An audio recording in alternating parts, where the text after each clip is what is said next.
আল্লাহ রাব্বুল আলামিন বলেন, তোমরা একমাত্র আমি আল্লাহ রাব্বুল আলামিনের ইবাদত বندگی করবা, সাথে সাথে তোমরা তোমাদের মাতা পিতার খেদমত করবা, মাতা পিতার সাথে সুন্দর আচরণ করবা, উত্তম আচরণ করবা, ভালো আচরণ করবা, ইনসানা সুন্দর আচরণ করবা।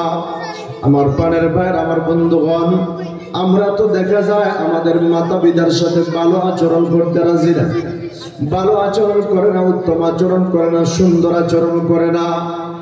বাড়ির বাহিরে তার বন্ধু বান্ধব মুরব্বীদের সাথে সুন্দর আচরণ করে, কিন্তু দেখা যায় মা বাবার সাথে সুন্দর আচরণ করে না, উত্তম আচরণ করে না। আমার প্রাণের ভাই, আমার বন্ধুগণ, অথচ আল্লাহর নবী, কুল কায়নাতের সরদার নবী, দু জাহানের সরদার নবী মুহাম্মদুর রাসূলুল্লাহ সাল্লাল্লাহু আলাইহি ওয়াসাল্লাম হাদিসের ভিতরে বিভিন্ন জায়গায় বলে দিয়েছেন যে তোমরা তোমাদের মাতা পিতার সাথে সুন্দর আচরণ করবা। সাহাবায়ে কেরামেরা যখন আল্লাহর নবী কুল কায়নাতের সরদার নবী, দু জাহানের সরদার নবী মুহাম্মদুর রাসূলুল্লাহ সাল্লাল্লাহু আলাইহি ওয়াসাল্লামকে যখন প্রশ্ন করতেন মাতা পিতা সম্পর্কে, মা বাবা সম্পর্কে, আল্লাহর নবীজি দুইটা চোখের পানি ছেড়ে দিয়া কান্না করা শুরু করে দিতেন। আল্লাহর নবীজি কাঁদতেন। সাহাবায়ে কেরামেরা যখন প্রশ্ন করে, সাহাবায়ে কেরামেরা প্রশ্ন করে, ইয়া রাসূলুল্লাহ, ইয়া হাবিবাল্লাহ, ওগো আল্লাহর পয়গম্বর, মা বাবার কথা জিজ্ঞাসা যখন করা হয়, মাতা পিতার কথা যখন জিজ্ঞাসা করা হয়, তখন সাথে সাথে আপনি দুইটা চোখের পানি ছেড়ে দিয়ে কান্না করা শুরু করে দেন। গো নবী, কেন কেন আপনি কান্না করেন? আল্লাহর নবীজি ডাক দিয়া বললেন, রে সাহাবীরা, তোমরা যে সময় মা বাবার কথা জিজ্ঞাসা করো, তখন আমি নবীজির মায়ের কথা স্মরণ হয়ে যায়, আমি নবীজির বাবার কথা স্মরণ হয়ে যায়। আমি আমার বাবাকে দেখতে পারি নাই, 6 বছর বয়সে আমি আমার মাকে হারিয়ে গেলাম। আমি আমার মায়ের খেদমত করতে পারি নাই, আমি আমার বাবার খেদমত করতে পারি নাই। যখন তোমরা মায়ের কথা জিজ্ঞাসা করো, যখন তোমরা বাবার কথা জিজ্ঞাসা করো, তখন আমি নবীজি মায়ের কথা স্মরণ হয়ে যায়, বাবার কথা স্মরণ হয়ে যায়। মায়ের কথা স্মরণ করিয়া, বাবার কথা স্মরণ করিয়া আমি নবীজি দুইটা চোখের পানি ধরে রাখতে পারি না। সুবহানাল্লাহ। এই মানব জাতিকে মহান আল্লাহ রাব্বুল আলামিন সবচেয়ে সুন্দর করে বানাইছেন, আবার সবচেয়ে বেশি ইজ্জত দিয়েছেন, সবচেয়ে বেশি সম্মান দিয়েছেন। এই যে ইজ্জত এবং সম্মান দিয়েছেন, এর পরেও দুনিয়ার জমিনে সমস্ত মানব জাতি হিসেবে সমস্ত মানুষেরা ইজ্জত এবং সম্মানের বেলায় সমান, কিন্তু তারপরেও যোগ্যতা অনুসারে, যোগ্যতা অনুযায়ী মানুষের ভিতরে ইজ্জত এবং সম্মানের বেলায় কিছু কম বেশি আছে না নাই? জোরে বলেন। অবশ্যই আছে। যেমন দুনিয়ার দিকে আপনি তাকায় দেখেন, দুনিয়ার দিকে তাকাইলে চেয়ারম্যান মেম্বার যারা আছে, চেয়ারম্যান মেম্বার আর জনসাধারণ, তাদের ইজ্জত সম্মান কিন্তু সমান নয়, একটু বেশ ব্যবধান আছে, বেশ কম আছে। ঠিক না বেঠিক? জোরে বলেন। তারপর দেখেন এলাকার উলামায়ে কেরাম, এই আজিমনগর এলাকার একজন আলেম, একজন হাফেজ, আর এলাকার মানুষেরা, সাধারণ মানুষেরা যারা হাফেজ নয়, আলেম নয়, তাদের সম্মান ইজ্জত কি সমান নাকি বেশ কম আছে? অবশ্যই বেশ কম আছে। এবং এই যে মাদ্রাসা আজিমনগর এমদাদিয়া হাফিজিয়া মাদ্রাসা, এই মাদ্রাসার একজন ছাত্র, একজন হাফেজে কোরআন, মাদ্রাসার একজন শিক্ষক, একজন আলেম, মসজিদের মুয়াজ্জিন, মসজিদের ইমাম এবং খতিব, ওনাদের সম্মান এবং এই আজিমনগর এলাকার সাধারণ মানুষের সম্মান কি সমান নাকি বেশ কম আছে? এই উলামায়ে কেরামদের সম্মান ইজ্জত এবং হাফিজে কোরআনদের সম্মান ইজ্জত কে বাড়ায় দিয়েছে? জোরে বলেন। আল্লাহ বাড়ায় দিয়েছেন। জোরে বলেন কে? মহান আল্লাহ রাব্বুল আলামিন উলামায়ে কেরামদের ইজ্জত এবং সম্মান বাড়ায় দিয়েছেন। কিন্তু তারপরেও দেখা যায় কিছু মানুষ আছে মাদ্রাসার হুজুরদের সাথে, মসজিদের ইমামের সাথে একটু লাগালাগি করে, কুসাকুসি করে, আছে না নাই? জোরে বলেন। ইমামের বিরুদ্ধে কথা বলে, মাদ্রাসার হুজুরদের বিরুদ্ধে কথা বলে, আছে না নাই? জোরে বলেন। অবশ্যই আছে। আপনারা যদি বলেন নাই, তারপরও আছে। কিন্তু সে তো জানে না উলামায়ে কেরামদের সম্মান মহান আল্লাহ রাব্বুল আলামিন বাড়ায় দিয়েছে। অনেকে জানে কিন্তু সম্মান দিতে চায় না,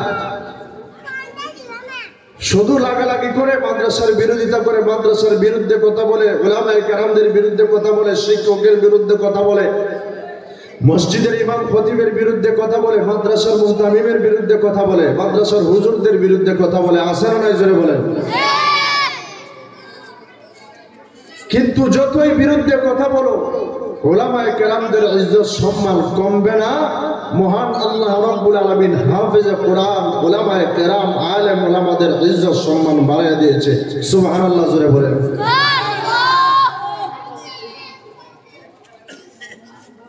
এরপর সবচেয়ে সমস্ত মানব জাতি সহ এই কুল কায়নাত সহ যা কিছু আছে, আল্লাহ রাব্বুল আলামিনের পরে সবচেয়ে ইজ্জত এবং সম্মানী যিনি, তিনি হলেন কুল কায়নাতের সরদার, নবী দু জাহানের সরদার, নবী মুহাম্মদুর রাসূলুল্লাহ সাল্লাল্লাহু আলাইহি ওয়াসাল্লাম। জুড়ে বলি সাল্লাল্লাহু আলাইহি ওয়াসাল্লাম। এবার দেখেন আল্লাহ রাব্বুল আলামিন আমাদেরকে দুনিয়ার জমিনে যে পাঠাইলেন, দুনিয়ার জমিনে পাঠাইছেন, সুন্দর করে পাঠাইছেন, আবার ইজ্জত সম্মান দিয়ে দুনিয়ার জমিনে পাঠাইছেন। কিন্তু এই দুনিয়ার জমিনে যে পাঠাইছেন, দুনিয়ার জমিনে পাঠানোর মাধ্যম কি? পাঠানোর মাধ্যম হলো আমাদের মা বাবা। জোরে বলেন ঠিক না বেঠিক? নাকি কেউ আছে যে আজিমনগরের এলাকার মধ্যে, গ্রামের মধ্যে এমন কেউ আছে যে ডাইরেক্ট আল্লাহ তাআলা আসমান থেকে ফালাই দিয়েছে, এমন কোনো মানুষ আছে? নাই। কিন্তু আল্লাহ রাব্বুল আলামিন যদি চান অবশ্যই পারবেন। এই ক্ষমতাটা আমার আল্লাহ রাব্বুল আলামিনের আছে। জুড়ে বলেন আছে না নাই? কিন্তু আল্লাহ রাব্বুল আলামিনের এটা নিজাম নয়, নিয়ম নয়, নীতি নয়। আল্লাহ রাব্বুল আলামিনের নিয়ম হলো দুনিয়ার জমিনে মহান আল্লাহ রাব্বুল আলামিন মা বাবার মাধ্যমে পাঠাবেন। এই যে আমাদের মা বাবা, এই মা বাবার মাধ্যমে আল্লাহ রাব্বুল আলামিন দুনিয়ার জমিনে পাঠান। এই মা বাবা আর সন্তানের ইজ্জত সম্মান কি সমান নাকি বেশ কম আছে? বেশ কম আছে। একজন সন্তান যত বড়ই হোক, হাফিজে কোরআন হোক, আলেম হোক, ইঞ্জিনিয়ার হোক, ডাক্তার হোক, পাইলট হোক, যত বড়ই হোক, ওই সন্তান তার মা বাবার কাছে কিছুই না। তার মা বাবার কাছে সব সময় সে ওই সন্তান ছোট থাকে। জুড়ে বলেন ঠিক না বেঠিক? আমার প্রাণের ভাইয়ের, আমার বন্ধুগণ, আল্লাহ রাব্বুল আলামিন এই মা বাবার মাধ্যমে আমাদেরকে দুনিয়ার জমিনে পাঠাইছেন। এই মা বাবার কথা আল্লাহ রাব্বুল আলামিন কোরআনের ভিতরে বারবার আনছেন। যেই জায়গার মধ্যে মহান আল্লাহ রাব্বুল আলামিন নিজের ইবাদত বন্দেগী করার কথা আলোচনা করেছেন, সাথে সাথে মহান আল্লাহ রাব্বুল আলামিন মা বাবার সাথে সুন্দর আচরণ করার কথা আলোচনা করে দিয়েছেন। জুড়ে বলেন সুবহানাল্লাহ। আল্লাহ রাব্বুল আলামিন জায়গায় জায়গায়, যেই জায়গায় নিজের কথা বলেছেন, নিজের ইবাদতের কথা আলোচনা করেছেন, ওই জায়গায় মা বাবার খেদমতের কথা আলোচনা করেছেন। সূরা লুকমানের ভিতরে মহান আল্লাহ রাব্বুল আলামিন বলেন, আনিশকুরলি ওয়া লিওয়ালিদাইক। আল্লাহ রাব্বুল আলামিন বলেন, আমি আল্লাহ রাব্বুল আলামিনের শুকরিয়া আদায় করবা এবং সাথে সাথে তোমরা তোমাদের মাতা পিতার শুকরিয়া আদায় করবা। সুবহানাল্লাহ জোরে বলেন। স্পিকার কোনটা? উপরেরটা? স্পিকার কি উপরেরটা? এটা এটা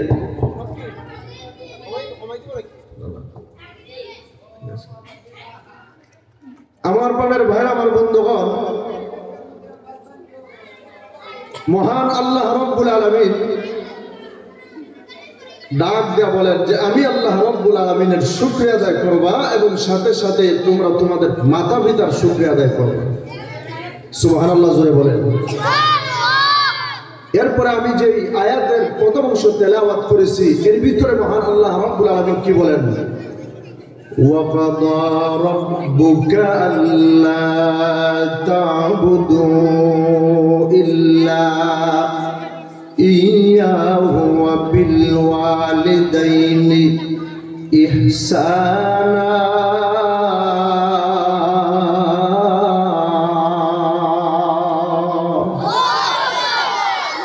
আল্লাহ রাব্বুল আলামিন ডাক দিয়া বলেন, হে আমার বান্দা বান্দিরা, তোমরা একমাত্র আমি আল্লাহ রাব্বুল আলামিনের ইবাদত বندگی করবা। জোরে বলেন, কার ইবাদত বندگی করব?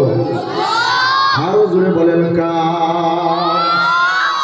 আল্লাহ রাব্বুল আলামিন বলেন, তোমরা একমাত্র আমি আল্লাহ রাব্বুল আলামিনের ইবাদত বندگی করবা, সাথে সাথে তোমরা তোমাদের মাতা পিতার খেদমত করবা, মাতা পিতার সাথে সুন্দর আচরণ করবা, উত্তম আচরণ করবা, ভালো আচরণ করবা, ইনসানা সুন্দর আচরণ করবা।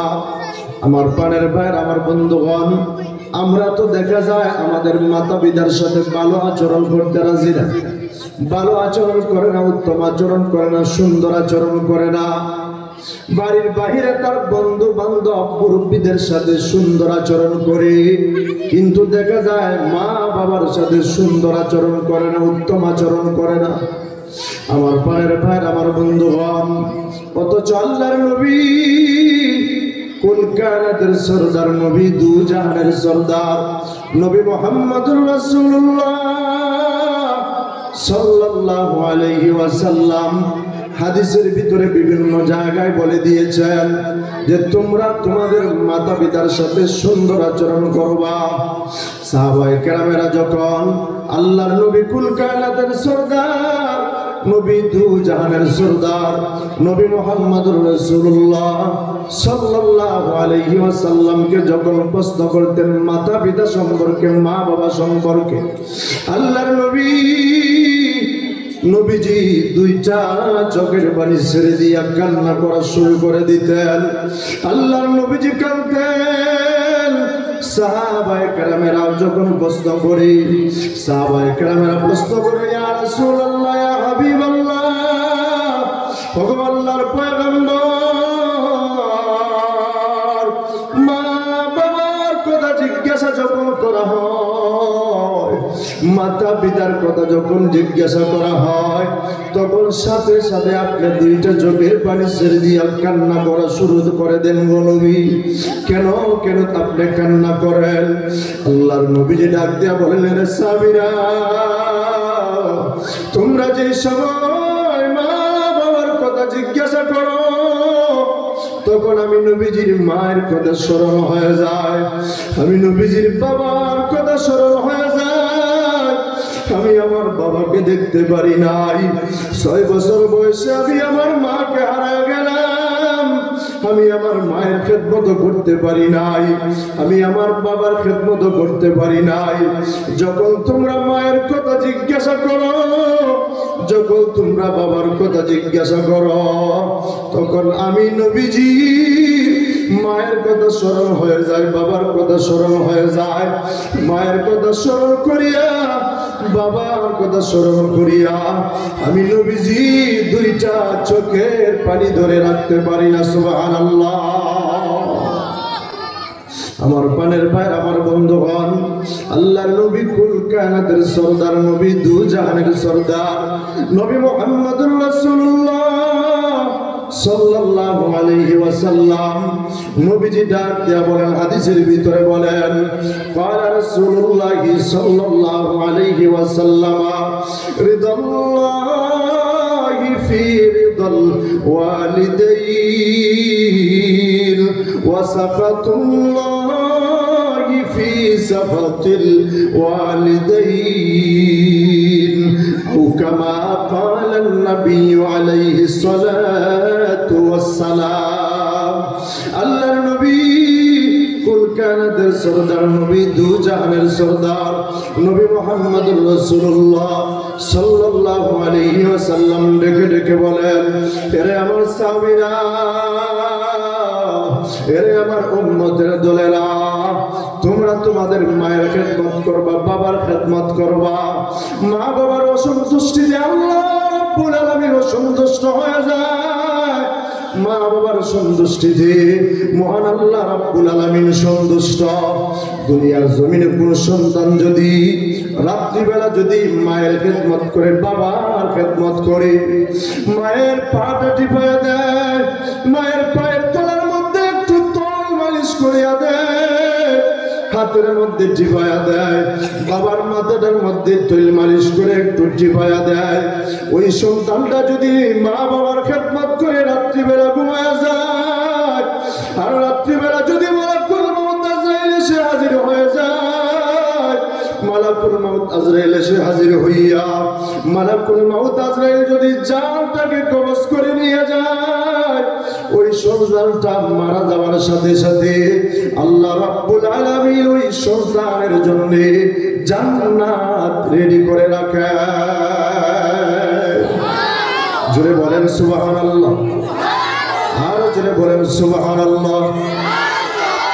আর কোন সন্তান যদি মাকে কষ্ট দেয়, বাবাকে কষ্ট দেয়, মাকে কষ্ট দেয়, বাবাকে কষ্ট দেয়, মাকে কষ্ট দিয়া বাবাকে কষ্ট দিয়া যদি রাত্রিবেলা ঘুমায়া যায়, আর যদি রাত্রিবেলা ঘুমের ঘরে অনেক মানুষ মারা যায়, ওই সন্তানটা যদি রাত্রিবেলা ঘুমের ঘরে যদি মারা যায়, মালাকুল মউত আজরাইল এসে হাজির হইয়া জানটাকে কবজ করিয়া যদি নিয়ে যায়, ওই সন্তানটা মারা যাওয়ার সাথে সাথে ওই সন্তানের জাহান্নামের আযাব শুরু হয়ে যায়। আর যখন কবরের মধ্যে রাখা হয়, কবরের দুই পাশের মাটি এমন জোরে চাপ মারে, চাপ মারার সঙ্গে সঙ্গে দুই পাজরের হাড্ডি গুলা একটি আরেকটির ভিতরে ঢুকে যায়। ওই সন্তানটা কবরের মধ্যে শান্তিতে থাকতে পারে না, আরামে থাকতে পারে না। কবরের দুই পাশের মাটির চাপ আর জাহান্নামের আগুন আর বিষাক্ত বিষাক্ত লম্বা লম্বা বড় বড় সাপ, ওই সাপ গুলা সুবল দিতে থাকে। আমার পানের বাইরে আমার বন্ধুগণ, আল্লাহর নবী কুল কায়নাতের সরদার, নবী দু জাহানের সরদার, নবী মুহাম্মদুর রাসূলুল্লাহ সাল্লাল্লাহু আলাইহি ওয়াসাল্লাম বারবার বারবার সাহাবায়ে কেরামদেরকে বলেছেন, এ সাহাবীরা, তোমরা তোমাদের মায়ের খেদমত করতে ভুলবা না, তোমরা তোমাদের বাবার খেদমত করতে ভুলবা না। আমি কিন্তু আমার মায়ের খেদমত করতে পারি না, আমি কিন্তু আমার বাবার খেদমত করতে পারি না। আল্লাহর নবীজি একদিন সাহাবায়ে কেরামদেরকে নিয়ে একটা গাছের নিচে বসে আছেন। হঠাৎ করে দেখা যায় একজন বৃদ্ধা মহিলা হাতের মধ্যে একটা লাঠি নিয়ে ভর করে করে আসতেছে সামনের দিকে। আল্লাহর নবীজি সাহাবায়ে কেরামদের এই মজমা থেকে উঠে গেলেন, উঠিয়া সামনে গেলেন, সামনে গিয়া এই বৃদ্ধা মহিলাটাকে অভ্যর্থনা জানাইলেন, সালাম দিলেন। সালাম দিয়া আল্লাহর নবীজি নবুয়তির চাদর মোবারক খানা নবীজি মাটির মধ্যে বিছায়া দিলেন। বিছায়া দেওয়ার পর আল্লাহর নবীজি বললেন, মা গো, এই চাদর মোবারকের মধ্যে আপনি একটু বসে পড়েন। আপনি কেন এখানে এসেছেন? আপনার যদি প্রয়োজন হয় আমাকে বললেই তো আমি আপনার কাছে চলে যাইতাম। এই দৃশ্যটা সাহাবায়ে কেরাম রিদওয়ানুল্লাহি তাআলা আলাইহিম আজমাইন তারা দেখতেছেন। সাহাবায়ে কেরামেরা তখন ডাক দিয়ে বলে, ইয়া রাসূলুল্লাহ, ইয়া হাবিবাল্লাহ, ওগো আল্লাহর পয়গম্বর, আপনি তো আর কোনদিন এমন কোন বৃদ্ধা মহিলাটাকে, এমন কোন বৃদ্ধা মহিলাকে আপনি এইভাবে ইজ্জত করেন নাই, সম্মান করেন নাই। নিজের নবুয়তি চাদর মুবারকটা কোন বৃদ্ধা মহিলার জন্য আপনি বিছায় দেন নাই জমিনের মধ্যে। কিন্তু হঠাৎ করে দেখা যায় আজকে এই বৃদ্ধা মহিলার জন্য আপনি নবুয়তি চাদর কেন বিছায় দিলেন? ব্যাপারটা কি? আল্লাহর নবীজি ডাক দেয়া বলেন, রে সাহাবীরা, আমি আমার মাকে 6 বছর বয়সে হারিয়ে গিয়েছিলাম। আমি কিন্তু প্রায় সময় তোমাদের কাছে আমি আমার দুধ মায়ের কথা আলোচনা করতাম। হালিমাতুস সাদিয়া, আমার দুধ মা হালিমাতুস সাদিয়ার কথা আলোচনা করতাম। তোমরা কিন্তু কোনোদিন দেখো নাই আজকে যেই মহিলাটা, বৃদ্ধা মহিলা, লাঠির মধ্যে ভর দিয়া দিয়া আমি নবীজির কাছে আসছে, ওই মহিলার দিকে তাকায় দেখো, ওই মহিলারই হলেন হালিমাতুস সাদিয়া, আমার দুধ মা। জুড়ে বলেন সুবহানাল্লাহ। আমার বানের ভাই, আমার বন্ধুগণ, আল্লাহর নবী কুল কায়নাতের সরদার, নবী দু জাহানের সরদার, নবী মুহাম্মদুর রাসূলুল্লাহ সাল্লাল্লাহু আলাইহি ওয়াসাল্লাম, নবীজি দুধ মায়ের জন্য আগায় গেলেন, নবুয়তির চাদর গালা বিছায় দিলেন। কেমন সম্মান করেছেন দুধ মাকে। নিজের মায়ের খেদমত তো নবীজি করতে পারেন নাই। আমার পানের ভাই, আমার বন্ধুগণ, আজকে যদি আপনি আপনার একজন সন্তানকে হাফেজে কোরআন বানান, একজন আলেম যদি বানান, হাফেজে কোরআন যদি আপনার সন্তান হয়, আপনার সন্তান যদি আলেম হয়, আপনার সন্তান আপনাকে ভুলে যাবে না, আপনার সন্তান আপনার খেদমত করবে। কিন্তু আজকে তো দেখা যায় আমরা নিজেদের সন্তানকে হাফিজ বানাই না, আলেম বানাই না। আমার সন্তানকে আমি স্কুলে দিয়া দেই, দেখা যায় ওই সন্তান যখন দ্বীনি ইলম শিক্ষা না করে, এই সন্তানের ভিতরে শয়তান যখন ওয়াসওয়াসা দিয়া দেয়, ওই সন্তানটা মায়ের খেদমত করে না, বাবার খেদমত করে না, মাকে দেখতে পারে না, বাবাকে দেখতে পারে না। এমন অসংখ্য অগণিত মানুষ আছে। আপনাদের আজিমনগর, এই আজমিরগঞ্জের নাও থাকতে পারে, ঢাকা শহরে এমন অনেক মানুষ আছে যারা নিজের মাকে বাবাকে বৃদ্ধাশ্রমের মধ্যে দিয়ে নিয়ে আসে, বৃদ্ধাশ্রমের মধ্যে দিয়ে আসে। নাউজুবিল্লাহ, জোরে বলেন। বৃদ্ধাশ্রম বুঝেন? মা বাবা বৃদ্ধ হয়ে যায়, ওই একটা জায়গা আছে বৃদ্ধাশ্রম, ওই জায়গার মধ্যে তারা থাকে। মা বাবা অসুস্থ, তাদেরকে ওই জায়গার মধ্যে নিয়ে রেখে আসে। জোরে বলেন না নাউজুবিল্লাহ। কিছুদিন আগে আমি একটা ভিডিও দেখলাম, এই বৃদ্ধাশ্রমের একজন মায়ের সাক্ষাৎকারটা কি? মাকে জিজ্ঞাসা করতেছে, মাগো, সাংবাদিক জিজ্ঞাসা করতেছে, মাগো, আপনার সন্তান, আপনার ছেলে এই বৃদ্ধাশ্রমের মধ্যে আপনাকে কতদিন হয়েছে রাখছে? মা দুইটা চোখের পানি ফালায় কান্দে আর ডাক দিয়ে বলে, সাংবাদিক, আমার সন্তান, আমার ছেলে আমাকে রাখছে 1 বছর হয়েছে। সাংবাদিক ডেকে ডেকে বলে, মা গো, আপনার সন্তান আপনাকে যে এখানে রেখে গেছে 1 বছর হয়েছে, এই 1 বছরের ভিতরে কি আপনার সন্তান আপনাকে দেখার জন্য আসে নাই? মা দুইটা চোখের পানি ছেড়ে দিয়ে কান্দে, ডাক দে বলে, রে সাংবাদিক, আমার সন্তান 1টা বছর হয়ে গেছে আমাকে দেখার জন্য একবারও আসে নাই। সাংবাদিক তখন ডাক দে বলে, মা গো, আপনার সন্তান কি গরিব নাকি টাকা পয়সা নাই নাকি? মা তখন ডাক দেয়া বলে, এমন কথা বলিও না, আমার সন্তানের কয়েকটা বিল্ডিং আছে, কয়েকটা বাসা আছে ঢাকা শহরে, বড় ব্যবসা আছে, ব্যবসা করে অনেক টাকার মালিক, কিন্তু তার সুন্দরী স্ত্রীর কথা শুনি আমাকে এই জায়গার মধ্যে রেখে গেছে। আজকে আমার সন্তান সুন্দরী স্ত্রী পাই আমাকে বলে গেছে, 1 বছর হয়ে গেছে, এখনো পর্যন্ত আমাকে দেখার জন্য আসে নাই। সাংবাদিক তখন তার নিজের দুইটা চোখের পানি ধরে রাখতে পারে নাই।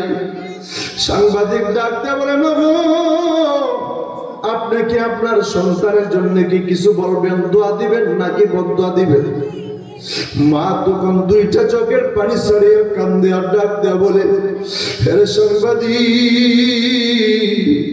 আমার সন্তান অবুঝ, আমার সন্তান যদি আমাকে বৃদ্ধাশ্রমে রেখে গেছে, আমার তো সন্তান, আমার তো ছেলে, আমার ছেলেকে আমি তো বদদোয়া দিতে পারি না।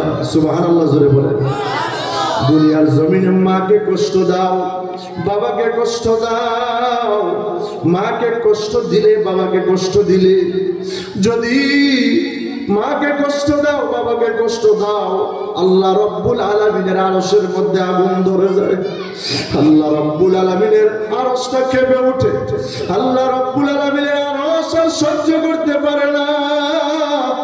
কিন্তু মা বাবা, এই মা বাবা সন্তানকে কোনোদিন ইচ্ছা করে বদদোয়া দেয় না। ঠিক না বেঠিক? জোরে বলেন, জোরে বলেন না ঠিক না বেঠিক?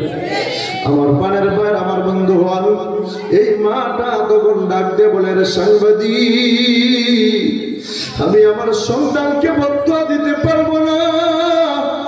আমি আমার সন্তানের জন্য দোয়া করি, আল্লাহ যেন আমার সন্তানকে 1000 বছর বাঁচায় রাখে। সুবহানাল্লাহ জোরে বলেন। কেমন মা, চিন্তা করে দেখে। এই জন্যে মাকে কষ্ট দিলে, বাবাকে কষ্ট দিলে, মা বাবা কোনোদিন ইচ্ছা করে সন্তানকে বদদোয়া দেয় না। আজকে দুনিয়ার জমিনে তুমি অনেক দেখতেছো, তোমার বন্ধু বান্ধব, তোমার স্ত্রী, তোমার বন্ধু বান্ধব, এই বন্ধু বান্ধব তোমাকে মহব্বত করে ভালোবাসে। এই বন্ধু বান্ধব কিন্তু স্বার্থের উপরে আঘাত করলেই তোমাকে রেখে চলে যাবে। কিন্তু দুনিয়ার জমিনে একমাত্র মা বাবা নিঃস্বার্থ মহব্বত করে সন্তানকে ভালোবাসে, নিঃস্বার্থ, কোনো স্বার্থ নাই, স্বার্থ ছাড়া। ঠিক না বেঠিক? জুড়ে বলেন। আমার পানের বাইরে, আমার বন্ধুগণ, এই জন্য এই মা বাবাকে কষ্ট দেওয়া যাবে না, বাবাকে কষ্ট দেওয়া যাবে না। আর যারা মা বাবা আছেন, আপনার সন্তানকে আপনি মাদ্রাসার মধ্যে ভর্তি করেন, আপনার সন্তানকে হাফিজে কোরআন বানান, আপনার সন্তানকে আলেম যদি বানান, আপনার সন্তানকে যদি দ্বীনি ইলম শিক্ষা দেন, আপনার সন্তান কোনোদিন আপনাকে কষ্ট দিবে না।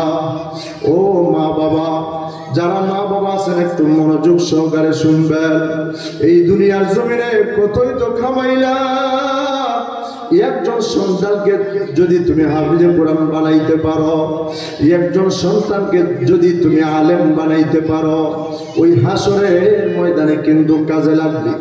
এই যে দেখেন না, সুনামগঞ্জের ভাইরাল রিফাত, রিফাত একটা ছোট্ট সন্তান, ছোট্ট ছেলে, যে ছেলেটা জাতীয় মাছ পাঙ্গাস মাছ বলিয়া ভাইরাল হয়েছে। কিছুদিন আগে সে আবার উমরা করার জন্য গেছে। যারা ইন্টারনেট চালায় তারা অবশ্যই ছিলেন সুনামগঞ্জের রিফাত। এই সন্তান রিফাত, সে কোনোদিন ইলিশ মাছ খায় নাই, প্রতিদিন পাঙ্গাস মাছ খায় ঘরের মধ্যে। মা বাবা প্রতিদিন পাঙ্গাস মাছ খাওয়ায়, কারণ মা বাবার সামর্থ্য নাই ইলিশ মাছ খাওয়াবে। এই জন্য হুজুর যখন জিজ্ঞাসা করছে যে জাতীয় মাছের নাম কি, সে বলেছে পাঙ্গাস মাছ। সাংবাদিক যখন মাকে জিজ্ঞাসা করে, বাবা আপনার সন্তানকে তো ইচ্ছা করলে আপনি স্কুলে ভর্তি করতে পারতেন, আপনার সন্তান স্কুলে ভর্তি হইয়া লেখাপড়া করিয়া যখন বড় হইত, যখন একটা চাকরি করত, সরকারি চাকরি করলে অনেক টাকার মালিক হইত, অনেক টাকা চাকরি করিয়া পাইত, কিন্তু আপনি দেখা যায় মাদ্রাসার মধ্যে ভর্তি করিয়া দিয়েছেন কেন? কেন? তখন মা ডাক দেয়া বলে, রে সাংবাদিক, আমি আমার সন্তানকে কেন মাদ্রাসার মধ্যে ভর্তি করলাম? কারণ উলামায়ে কেরামেরা বলেছে, মসজিদের ইমাম সাহেব বলেছেন, উলামায়ে কেরামেরা ওয়াজ তাফসীরের মধ্যে বলেছে, একজন সন্তান যদি হাফিজে কোরআন হয়, একজন সন্তান যদি আলেম হয়, হাসরের ময়দানে ওই হাফিজে কোরআনের মা বাবা, ওই আলেমের মা বাবা মাথার মধ্যে নূরের মুকুট পরায় দেওয়া হবে। সুবহানাল্লাহ জোরে বলেন। ওই মাটা তখন ডাক দিয়ে বলে, রে সাংবাদিক, আমি কেন আমার সন্তানকে মাদ্রাসার মধ্যে ভর্তি করলাম? আমি যেই সময় দুনিয়া থেকে চলে যাব, আমার সন্তান যেন কবরের পাশে গিয়া দুইটা চোখের পানি ফেলে কান্দে, আর সূরা ইয়াসিন তেলাওয়াত করে করে যেন আমার সন্তান আমার জন্য দোয়া করতে পারি। আমার সন্তান আমার জন্য দোয়া করবে, রব্বির হামহুমা কামা রাব্বায়ানি সগীরা, রব্বির হামহুমা কামা রাব্বায়ানি সগীরা। সবাই বলেন, আমার সাথে বলেন না, রব্বির হামহুমা কামা রাব্বায়ানি সগীরা। এইভাবে যেন আমার সন্তান আমার জন্য দোয়া করতে পারে। মা গো তোমার একটি ছেলে মাদ্রাসাতে দিও, মা গো তোমার একটি ছেলে মাদ্রাসাতে দিও, এই পৃথিবীর বুকে মাগো জান্নাত কিনে নিও, মাগো জান্নাত কিনে নিও। বাবা তোমার একটি ছেলে মাদ্রাসাতে দিও, এই পৃথিবীর বুকে বাবা জান্নাত কিনে নিও। জোরে বলি আল্লাহু আকবার। আমার প্রাণের ভাইরা, আমার বন্ধুগণ, যে কথাটা বলতেছিলাম, আল্লাহর নবী কুল কায়নাতের সরদার, নবী দু জাহানের সরদার, নবী মুহাম্মদুর রাসূলুল্লাহ সাল্লাল্লাহু আলাইহি ওয়াসাল্লাম সাহাবায়ে কেরামদেরকে বারবার বলতেন, তোমরা তোমাদের মায়ের খেদমত করবা, বাবার খেদমত করবা। আল্লাহর নবীজি, নবী দু জাহানের সরদার, মা বাবার জন্য কত পাগল পারা ছিলেন। নবীজি মায়ের জন্য, বাবার জন্য কত পাগল। নবীজি কিন্তু নবীজির বাবাকে দেখতে পারেন নাই। নবীজি যেই সময় মায়ের পেটের ভিতরে 6 মাস বয়স, ওই সময় নবীজির বাবা 6 মাস 10 দিন যেই সময়, ওই সময় নবীজির বাবা দুনিয়া থেকে চলে গেছেন। অনেক লম্বা ঘটনা। নবীজির বাবা যেই সময় 6 মাস নবীজির মায়ের পেটের ভিতরে, হঠাৎ করে একদিন মা আমেনার মাথার মধ্যে এইভাবে নবীজির পিতা আব্দুল্লাহ এইভাবে মাথার মধ্যে হাতটা মালিশ করতেছে, ডাক দিয়ে বলতেছে, আমেনা গো, ঘুম থেকে উঠে যাও গো আমেনা। মা আমেনা ঘুম থেকে উঠলেন। নবীজির পিতা আব্দুল্লাহ ডাক দিয়ে বলে, আমেনা গো, কিছুদিন যাবত আমি স্বপ্নে দেখতেছি, কে যেন আমাকে বলতেছে, রে আব্দুল্লাহ, তোমাদের ঘরে একজন সন্তান হবে, ছেলে সন্তান, একজন সন্তান হবে, ছেলে সন্তান। এই সন্তানের নাম রাখবা মুহাম্মদ। সুবহানাল্লাহ জোরে বলেন। মা আমেনা ডাক দিয়ে বলে, ও স্বামী আমার, আমিও তো কিছুদিন যাবত স্বপ্নে দেখতেছি, কে যেন আমাকে ডাক দিয়ে বলতেছে, আমেনা গো, তোমাদের ঘরে একজন সন্তান হবে, ছেলে সন্তান, এই সন্তানের নাম রাখবা তোমরা মুহাম্মদ। এবার নবীজির পিতা আব্দুল্লাহ দুইটা চোখের পানি ছেড়ে দিয়া কান্দে, আর ডাক দিয়া বলে, আমেনা গো, কিন্তু আমার দিল সাক্ষী দেয়, আমার দিল বলতেছি, আমি আমার সন্তান, কলিজার টুকরা সন্তান মুহাম্মদকে আমি দেখতে পারবো না। আল্লাহু আকবার। নবীজির বাবা আব্দুল্লাহ দুইটা চোখের পানি ছেড়ে দিয়ে কান্দে। এর পরের দিন নবীজির পিতা আব্দুল্লাহ সিরিয়ার দিকে, ব্যবসার দিকে রওনা করে দিয়েছেন। মদিনার কিছু পাশে গিয়া, মদিনার আশেপাশে গিয়া নবীজির পিতা আব্দুল্লাহ ওই জায়গায় ইন্তেকাল করলেন। এবার নবীজি যখন জন্মগ্রহণ করলেন, নবীজির যখন 6 বছর বয়স, নবীজি জীবনে কোনোদিন খেলাধুলা করেন নাই, কিন্তু ছোট্ট ছোট্ট বাচ্চাদের খেলা নবীজি দেখেছেন। হঠাৎ করে একদিন নবীজি খেলাধুলা দেখতেছেন, বিকাল বেলা হয়ে গেছে, সন্ধ্যা হয়ে গেছে, এখনো পর্যন্ত নবীজি বাড়ির মধ্যে ফিরে যায় না। মা আমেনা দৌড়াদৌড়ি করতেছে, কি গো সন্তান মুহাম্মদকে তোমরা দেখছো নি? একজন মহিলা ডাক দেয়া বলে, আমেনা গো, দেখলাম তোমার সন্তান মুহাম্মদ একটা খেলার মাঠে একটা কর্নারে বসিয়া বসিয়া দুইটা চোখের পানি ছেড়ে দিয়া কান্নাকাটি করতেছি। মা আমেনা ওই জায়গায় একটা দৌড় দিয়া চলে গেলেন। ডাক দেয়া বলে, আরে সন্তান মুহাম্মদ, তুমি এই জায়গার মধ্যে বসিয়া বসিয়া কেন কান্না করতেছ? আল্লাহর নবীজি ডাক দেয়া বলেন, না গো, প্রত্যেক দিন প্রত্যেক সন্তানের বাবা আসিয়া কুলে করিয়া, প্রত্যেক সন্তানের বাবা কুলে করিয়া নিয়ে যায়, কিন্তু আমার বাবা দেখি আসে না। আমার বাবা কই?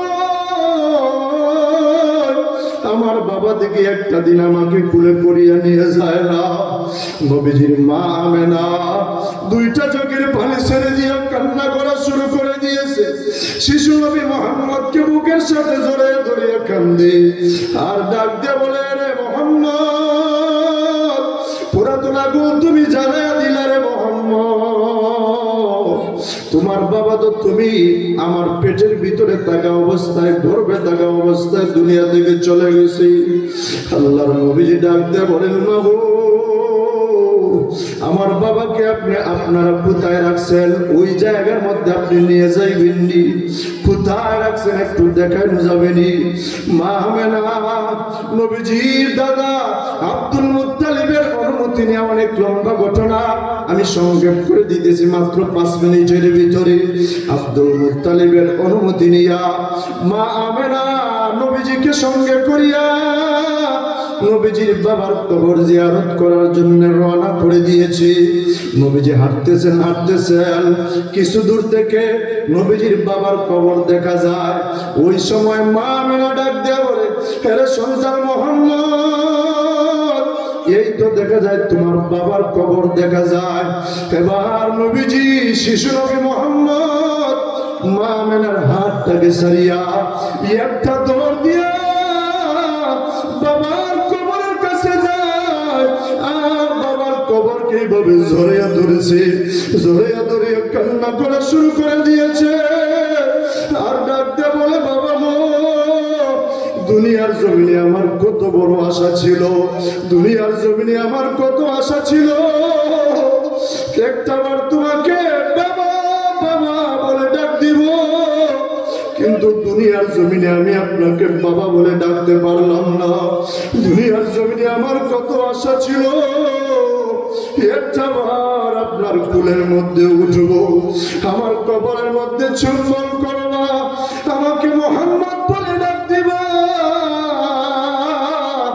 এইভাবে বলিয়া বলিয়া নবীজি কান্নাকাটি করে ওইদিকে মানুষেরা রাস্তা দিয়ে হাইটা যাইতেছিল। নবীজির কান্না দেখিয়া মানুষেরা কান্না করা শুরু করে দিয়েছে। এই জায়গার মধ্যে মানুষদের ভিতরে একজন ইহুদি আলেম ছিল। ওই ইহুদি আলেম ডাক দিয়ে বলে, ও মা আমেনা, এত সুন্দর সন্তান, এই সন্তানের নাম কি মোহাম্মদ নাকি? বলে, হ্যাঁ, এই সন্তানের নাম মোহাম্মদ। বলে, তাড়াতাড়ি চলে যাও, এই জায়গার মধ্যে আর দেরি করবা না, কারণ এই এলাকার ইহুদিরা যদি জানতে পারে শিশু নবী মুহাম্মদ তার বাবার কবর জিয়ারত করার জন্য আসছে, তাহলে এলাকার ইহুদিরা শিশু নবী মুহাম্মদকে বাঁচতে দিবে না। কারণ দুনিয়ার জমিনে মুসলমানদের সবচাইতে বড় শত্রু হইল ইহুদি আর খ্রিস্টান। জুড়ে বলেন ঠিক না বেঠিক? আমার পানের বাহির আমার বন্ধুগণ, এবার মা আমেনা ডাক দিয়ে বলে, ইহুদি আলেম, তাহলে তো তুমিও তো একজন ইহুদি আলেম, তুমি কেন আমার সন্তান মুহাম্মদকে মারতেছ না? কারণটা কি? এবার ইহুদি আলেম ডাক দিয়ে বলে, ও মা আমেনা, আমরা তো তাওরাত কিতাবের ভিতরে পড়েছি শিশু নবী মুহাম্মদ কেমন হবে, বড় হলে কেমন হবে, মা কেমন হবে, নবীজির বাবা কেমন হবে, যা কিছু আছে সব কিছু আমরা পড়েছি, কিন্তু নবীজিকে তো আমরা কোনোদিন চোখে দেখি নাই। আজকে যখন শিশু নবী মুহাম্মদকে নিজের চোখে দেখলাম, এই শিশু নবী মুহাম্মদকে মারবো দূরের কথা, দেখার সাথে সাথে শিশু নবী মুহাম্মদের ভক্ত হয়ে গেলাম। সুবহানাল্লাহ, জোরে বলেন। হাজিরগঞ্জে কি সুবহানাল্লাহ নাই? জোরে বলেন সুবহানাল্লাহ। ওয়ামা আরসালনাকা ইল্লা রাহমাতাল লিল আলামিন। আল্লাহু আকবার। फिर पेश नजर गुंबद खुद राह हरम है, फिर पेश नजर गुंबद खुद राह हरम है, फिर नाम खुदा रोज़ाए जन्नत में कदम है, फिर नाम खुदा रोज़ाए जन्नत में कदम है, फिर शुक्र खुदा सामने में है राब नबी है, फिर सर है मेरा और तेरा नक्श कदम है, फिर सर है मेरा और तेरा नक्श कदम है। सबाई बोले अल्लाहु अकबर। हाथ उठाए बोले अल्लाहु अकबर। আমার প্রাণের ভাইরা, আমার বন্ধুগণ, সময় শেষ। 25 হয়ে গেছে, 25 পর্যন্ত আমার সময় ছিল, সময় শেষ। আমরা আমাদের মায়ের খেদমত করব, বাবার খেদমত করব। যাদের মা নাই বাবা নাই তারা তো খেদমত করতে পারবেন না। আপনারা প্রতিদিন দোয়া করবেন রব্বির হামহুমা কামা রব্বায়ানি সগীরা, এবং প্রতিদিন মা বাবার কবর জিয়ারত করবেন। যদি না পারেন প্রতিদিন কমপক্ষে সপ্তাহে একবার, যদি সপ্তাহে একবার না পারেন কমপক্ষে মাসে একদিন গিয়া কবর জিয়ারত করবেন। রাজি আছেন তো ইনশাআল্লাহ? এবং মা বাবার নামে মাঝে মাঝে মসজিদ মাদ্রাসায় দান করবেন মা বাবার নামে। রাজি আছেন তো ইনশাআল্লাহ? দান করলে কি হবে জানেন? দান করলে আপনার চেহারাটাকে এইভাবে মা বাবার সামনে তুলে ধরা হবে। এবার ফেরেশতারা বলবে, তোমার সন্তান তোমার জন্য দুনিয়ার জমিনে আজিমনগর হাফিজা মাদ্রাসায় দান করেছে 5,000 টাকা, 10,000, 20,000 টাকা দান করছে। এবার মা বাবা তখন বলবে, ও আল্লাহ, দুনিয়ার জমিনে আমার সন্তান ভালোভাবে খেদমত করে নাই, কিন্তু এই কঠিন দুর্দিনে কবর জগতে আমার সন্তান আমাকে বলে নাই, আমি আমার সন্তানকে মাফ করে দিলাম। জুড়ে বলেন সুবহানাল্লাহ। আল্লাহ রাব্বুল আলামিন আবার বলবেন, এরে আমার বান্দা বান্দীরা, তোমরা যখন আমার বান্দা তোমাদের সন্তানাদিকে মাফ করে দিয়েছো, আমি আল্লাহ রাব্বুল আলামিনও তোমাদের সন্তানকে মাফ করে দিলাম। জুড়ে বলেন সুবহানাল্লাহ। আল্লাহ রাব্বুল আলামিন আমাদের সকলকে আমল করার তৌফিক দান করুন। সকলে বলে আমিন। ওয়া আখিরু দাওয়ানা আনিল হামদুলিল্লাহি রাব্বিল আলামিন। আসসালামু আলাইকুম ওয়া রাহমাতুল্লাহি ওয়া বারাকাতুহু। আলহামদুলিল্লাহ, গুরুত্বপূর্ণ আলোচনা শুনছিলাম মুফতি দিলওয়ার হোসেন ইউনূসী সাহেবের কাছ থেকে। সম্মানিত মুসলিয়ানে কেরাম, আমাদের যাদের ওযু ইস্তিনজার প্রয়োজন, আমরা ওযু ইস্তিনজা করে মসজিদ দিকে চলে যাই। এখন সালাতুল আশার আজান হবে, আজানের পরে নামাজের পরে আমাদের আজকে ইসলামী মহাসম্মেলনের সম্মানিত সভাপতি সাহেব আমাদের মধ্যে গুরুত্বপূর্ণ আলোচনা পেশ করবেন। আমরা নামাজ পড়ে এদিক সেদিক না করে আমরা মাহফিলে এসে সুন্দর করে বসে পড়বো ইনশাআল্লাহ। আমাদের যাদের ওযু ইস্তিনজার প্রয়োজন, আমরা ওযু ইস্তিনজা করে মসজিদের দিকে চলে যাই।